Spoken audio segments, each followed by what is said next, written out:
Hello and welcome to the HistoryNetwork.org podcast. You may notice a slight difference in audio quality this week, this recording. I've had to come away from the home studio and I'm recording this on the go on my laptop, so I don't have the usual equipment with me. I hope it doesn't interrupt your enjoyment too much of this week's podcast. Just a quick update and thank you to our latest patrons, Kevin D, Daryl Ray, Nicholas De Chico, Jim Petranovich, Mark Murphy and Wayne Hart. Thank you all very much, along with all our current patrons of the podcast. If for any reason you feel you've become a patron and not had me give you an audible plaudit at the beginning of the podcast during this season, then please do let me know and I will be happy to rectify that at the beginning of season 27. So do let me know. So without further ado, the HistoryNetwork.org podcast, season 26, episode 10. The American War of Independence comes to Britain. This episode was written by Simon Keynes. Simon has a degree in geophysics from the University of Lancaster. Simon started tracing his family history as a child, found that his 3 times great-grandfather Keynes was conscripted into the English militia, and he wondered why they were posted to the Yorkshire coast in 1779, which started a deep interest in the effects of the American War of Independence in England. Simon has also researched the actions of another great-grandfather and his brother, who were both killed in the army in France during World War I, and he enjoys battlefield tours and alternative histories. On the 27th of February 1782, the British Parliament voted to immediately cease the war in America. Britain had lost the War of Independence, or the Revolutionary War as it is known in America. But Great Britain was not fighting America alone. By 1782, they were at war with 3 European countries and had survived the most serious invasion threat since the Spanish Armada. The war had escalated far beyond the 13 colonies to threaten Britain and her European bases. The first shots of the War of Independence were fired in April 1775 at the land battles in Lexington and Concord.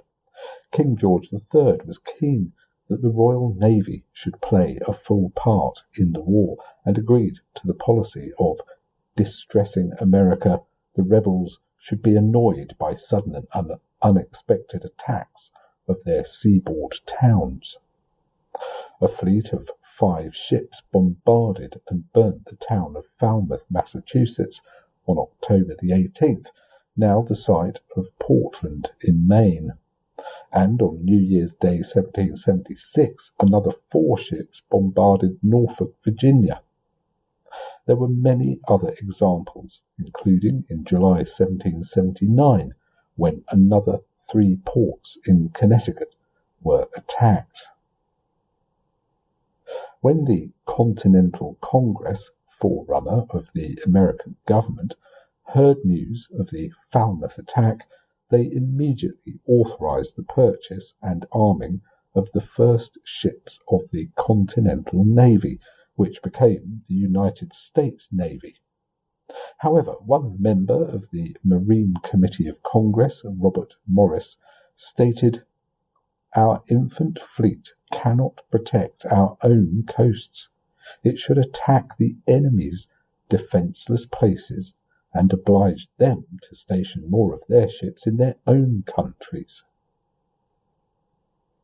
Several American privateers sailed across the Atlantic to British waters, seeking prize money for any vessels they could capture. But Captain John Paul Jones of the US Navy was motivated by a belief in liberty and was determined to raid the British coast in revenge for the British attacks. He is now remembered as the father of the United States Navy. He was born John Paul in Kirkcudbrightshire in southern Scotland in 1747. At the age of 13, he joined his first merchant ship in Whitehaven, Cumbria. He made several voyages to the American colonies, making important contacts there. He determined it would be his future home. By the age of 21, he was in command of a small vessel with a crew of 7. He gained a reputation for temper and quarrels, and in 1773, when attacked by a huge seaman with a club, he ran the seaman through with a sword, then disappeared for 20 months, changing his name to John Paul Jones. In December 1775, he was commissioned first lieutenant in the Continental Navy armed ship Alfred. The ship raided Nassau in the Bahamas to capture over 100 guns and took part in the first American fleet action, severely damaging HMS Glasgow. After frequent naval battles in July 1777, he was appointed captain of the 20-gun sloop Ranger. His first mission was to carry dispatches to Benjamin Franklin in France, who was attempting to bring the French into the war. In April 1778, he set sail from Brest on France's northwest peninsula on his first raid to the British Isles. John Paul Jones planned to burn the shipping in the port of Whitehaven, which he had known as a young sailor. Whitehaven was heavily defended by cannon in 2 batteries either side of the harbour, so it would have been suicide to sail the Ranger in. Instead, he planned to row 2 boats into the harbour at night, setting light to as many ships as possible. But his crew were ill-disciplined, mostly motivated by prize money, and had no interest in burning ships.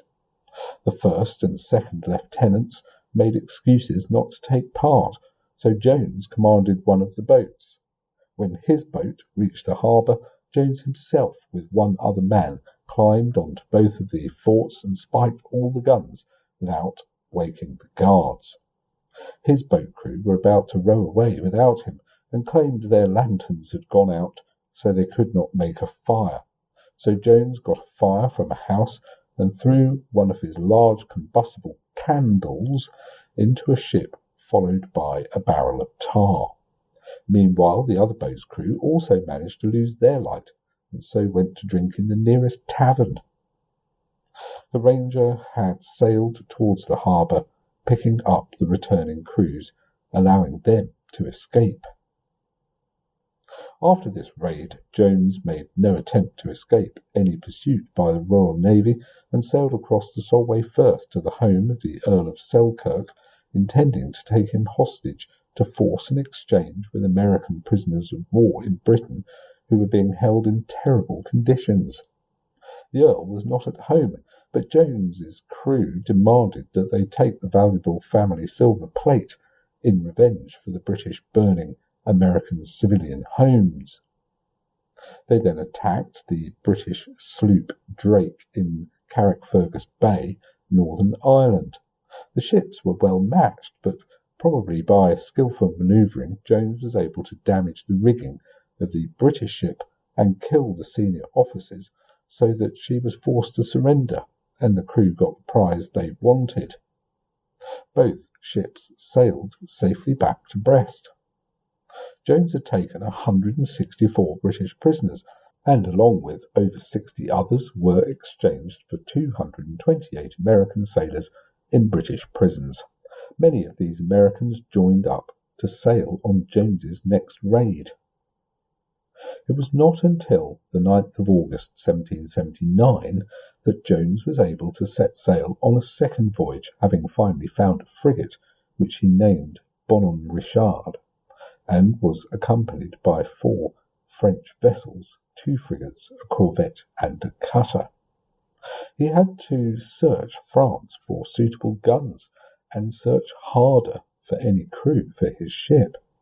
He ended up with 59 Englishmen who had been prisoners and many other nationalities.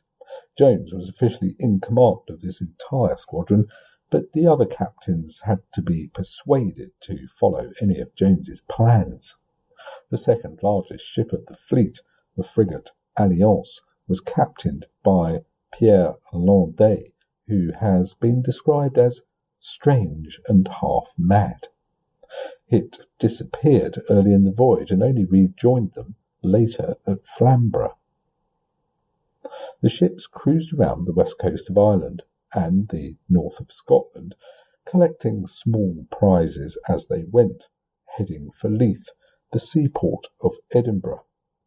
His plan was to threaten to bombard the town unless they paid a ransom of £200,000. The money appealed to the other captains, but they were very concerned about the risk. As 140 Marines were preparing to board boats to land at Leith, a squall blew up, forcing the Americans' ship to sail away. Throughout the cruise, Jones constantly fooled British seafarers into thinking his ships were British. He purportedly asked one Edinburgh pilot what was the latest news. "Why, that rebel and pirate Paul Jones is off the coast, and he ought to be hanged." "Do you know whom you are addressing?" "Are you not Captain Johnson of HMS Romney?" "No, I am Paul Jones. Get up. I won't hurt a hair on your head, but you are my prisoner." After being blown away from Edinburgh, Jones planned to burn the shipping at the mouth of the Tyne, or even upriver at Newcastle, but the captains of the other 2 ships refused, preferring to continue to sail down the coast. Jones's final idea was to intercept the annual Baltic convoy of 41 ships, which had only 2 escorts, and was sailing south down the east coast of Britain. He put his vessel to the south side of Flamborough Head, off the Yorkshire coast, to surprise the convoy.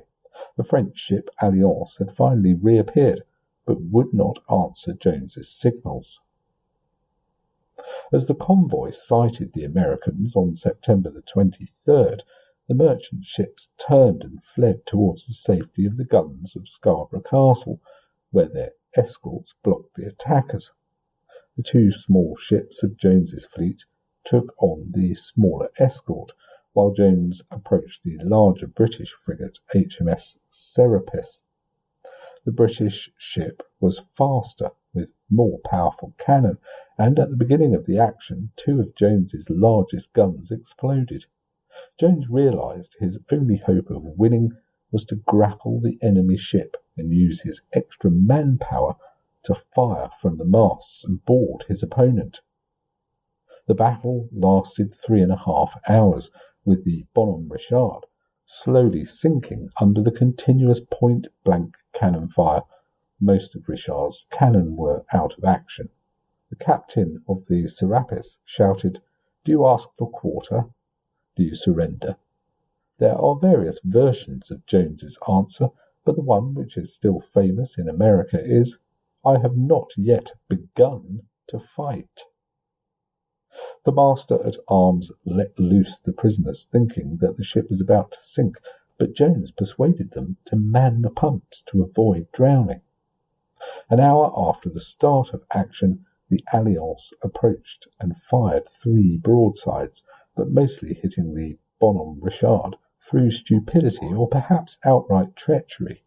Captain Landais made numerous excuses in later years and was finally court-martialed, but his only punishment was to be dismissed from the French Navy. Finally, the battle went Jones's way, as a sailor crawled along the mainmast and managed to throw several grenades down to the hatch of the Serapis, causing an explosion in the magazine.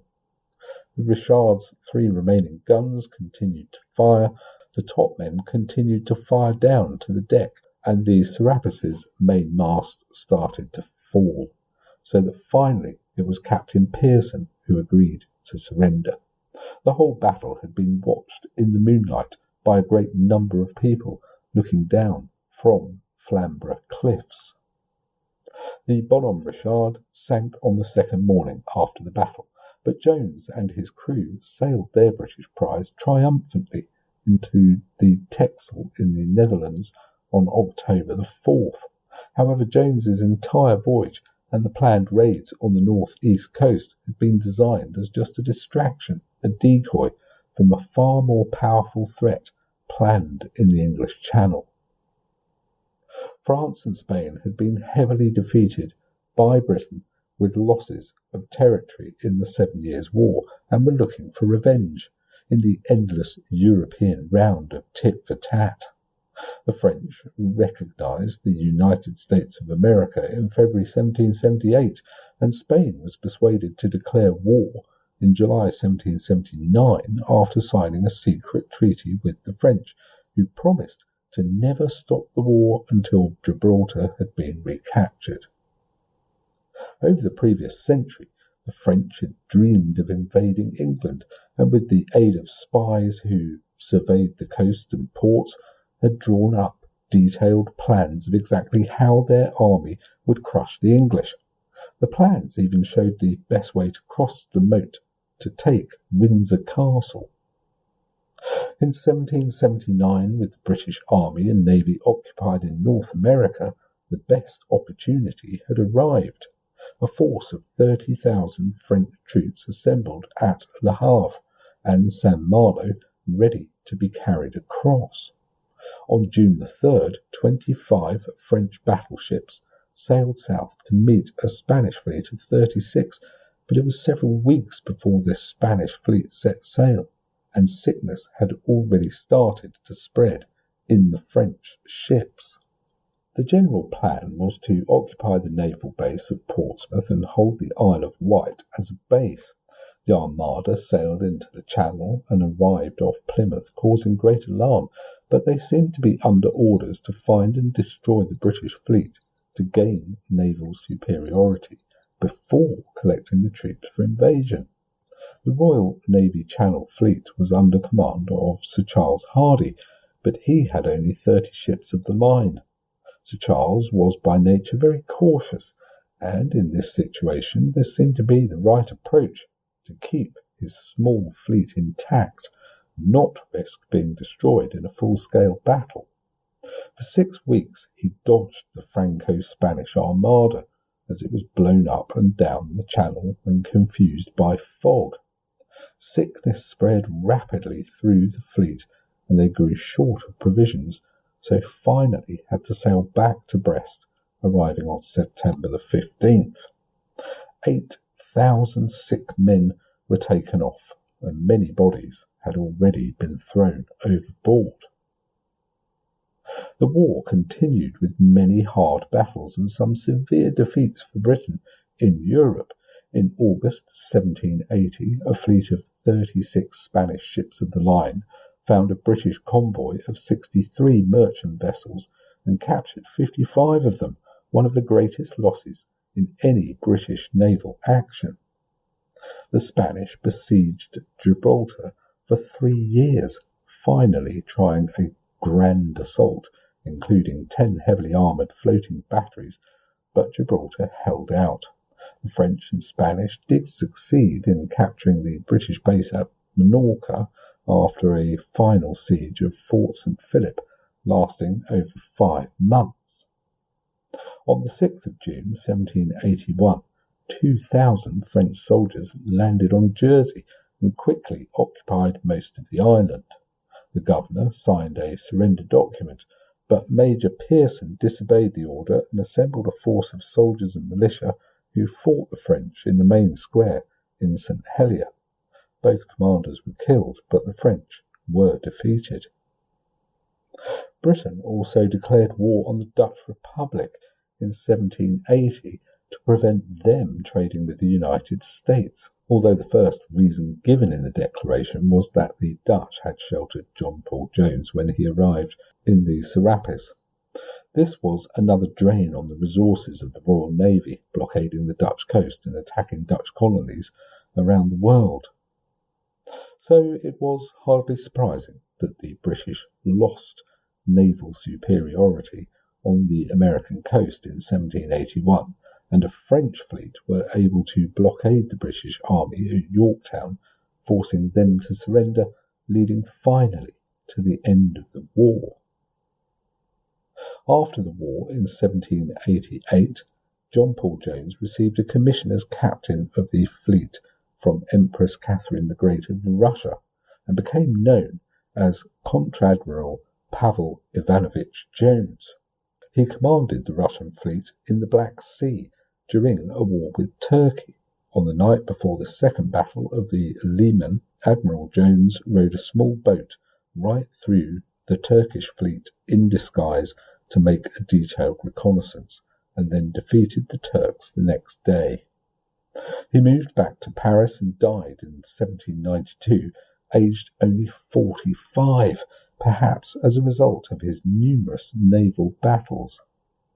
His body was buried, but was soon lost in the chaos of the French Revolution, and was finally found again in his lead coffin in 1905. He was reburied with great ceremony in a marble tomb in the U.S. Naval Academy at Annapolis, Maryland, after a long speech by President Theodore Roosevelt. Every officer in our Navy should feel in each fibre of his being an eager desire to emulate the energy, the professional capacity, the indomitable determination, and dauntless scorn of death which marked John Paul Jones above his fellows. Well, there you have it. Thank you so much for staying with us throughout season 26 of these History Network podcasts. Thank you once again to all our patrons who have made this possible. And if you'd like to become a patron, then do go along to patreon.com/The History Network and find out all about what Angus and I are doing there on the Patreon campaign.